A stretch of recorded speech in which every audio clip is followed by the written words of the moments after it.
Assalamualaikum warahmatullahi wabarakatuh. Halo dan sanak sadonyo, perkenalkan namaku Fajrina Kaviani dari Pendidikan Sosiologi 3A. Kali ini aku bakal ngebahas salah satu budaya yang ada di Minangkabau, yaitu tradisi merantau.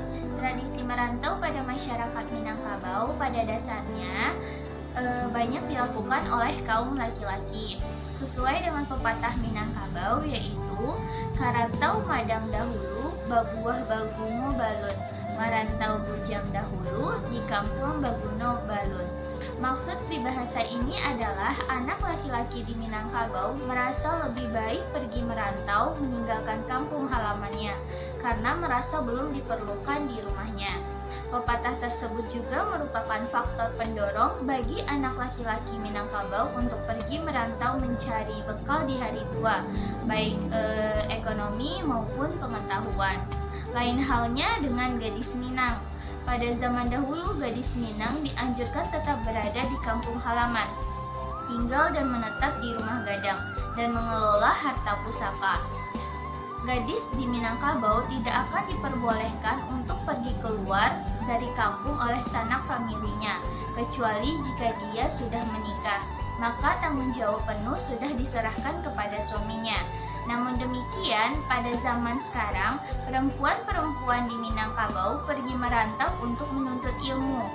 Perempuan maupun laki-laki Minangkabau pergi merantau tidak hanya bertujuan mencari kehidupan saja, tapi sekarang juga untuk melanjutkan pendidikan keluar dari kampungnya, juga dikatakan pergi merantau.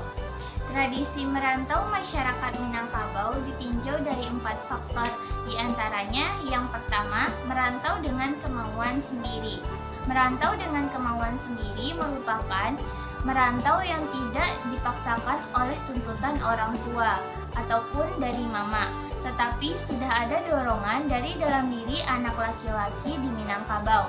Sejalan dengan itu, fungsi keluarga dan lingkungan sangatlah penting untuk menanamkan kepada anak laki-laki sejak usia dini bahwa merantau wajib dilakukan dan merupakan sebuah perjalanan spiritual. Yang kedua, merantau dalam jangka waktu lama atau tidak.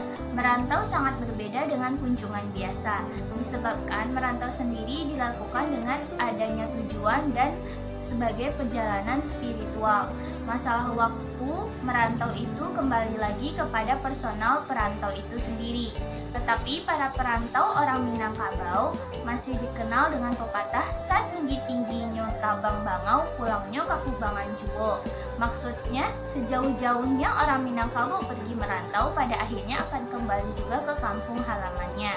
Yang ketiga, merantau dengan tujuan mencari penghidupan, menuntut ilmu, atau mencari pengalaman. Merantau merupakan suatu inisiasi menuju kedewasaan dan sebagai kewajiban sosial yang dipikulkan ke bahu laki-laki untuk meninggalkan kampung halamannya, mencari harta kekayaan, melanjutkan pendidikan, dan mencari pengalaman sebanyak-banyaknya.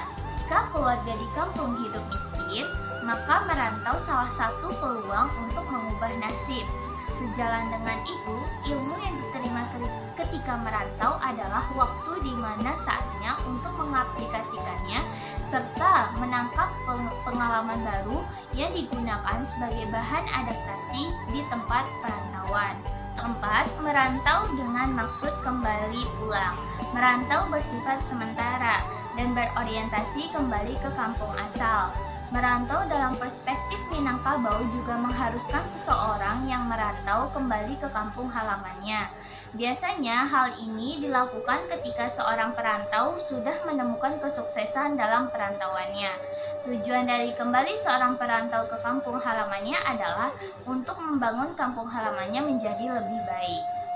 Ada beberapa faktor yang menjadi penyebab masyarakat Minangkabau untuk pergi merantau. Di antaranya, yang pertama faktor ekonomi, yang kedua faktor pendidikan, yang ketiga faktor daya tarik kota. Pertama, faktor ekonomi selalu dapat dianggap sebagai faktor yang built-in dalam perantauan orang Minangkabau, karena perantau selalu terjalin ke dalam pelembagaan merantau itu sendiri.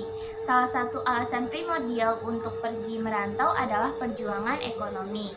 Pada umumnya, masyarakat Minangkabau yang pergi merantau menekuni profesi berdagang. Yang kedua, daya tarik kota. Sejalan dengan kemajuan melalui pendidikan dan modernisasi, daya tarik kota juga ikut mempengaruhi masyarakat Minangkabau untuk pergi merantau. Daya tarik kota yang dimaksud adalah tersedianya peluang yang cukup besar dalam bidang pekerjaan. Selain itu, lokasi juga menjadi satu penyebab masyarakat Minangkabau merantau. Lokasi perkotaan dianggap lebih strategis daripada kampung halamannya. Yang ketiga, faktor pendidikan. Perempuan maupun laki-laki Minangkabau pergi merantau tidak hanya bertujuan mencari kehidupan saja, tapi sekarang juga untuk melanjutkan pendidikan keluar dari kampungnya. Pentingnya arti pendidikan dalam hubungan merantau bahwa pendidikan sebagai alasan utama karena kurangnya fasilitas pendidikan di kampung. Mungkin cukup sekian yang dapat saya sampaikan. Kurang lebihnya mohon maaf. Terima kasih. Wassalamualaikum warahmatullahi wabarakatuh.